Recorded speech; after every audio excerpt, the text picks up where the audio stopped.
இப்ப திரும்பி பார்த்தா யாருமே இல்லப்பா சார். நான் நேசிச்சவங்க எங்களை விட்டு போயிட்டாங்க. நான் பணம் செலவு பண்ணவங்க என்னை விட்டு போயிட்டாங்க. நான் அவங்கதான் அப்படின்னு நினைச்சிட்டு இருந்தவங்க என்னை ஏமாத்திட்டாங்க.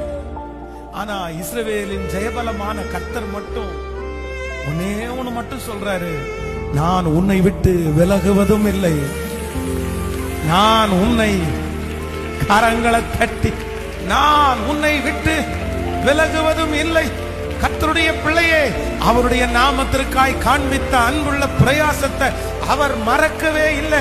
கர்த்தர் வாக்கு கொடுக்கிறார், நீ நேசித்த, நீ செலவு செய்த அவர்கள் எல்லாரும் உன்னை விட்டு கடந்து போனாலும், உன்னை அழைத்த, உன்னை முன்குறித்த, உன்னை தாயின் கருவிலிருந்து தெரிந்து கொண்ட கர்த்தராகிய ஆண்டவர் வாக்கு கொடுக்கிறார், நான் உன்னோடு கூட கடைசி வரையிலும், இதோ உலகத்தின் முடிவு பரியந்தம் சகல நாட்களிலும் நான் உன்னோடு கூட நல்ல கைகளை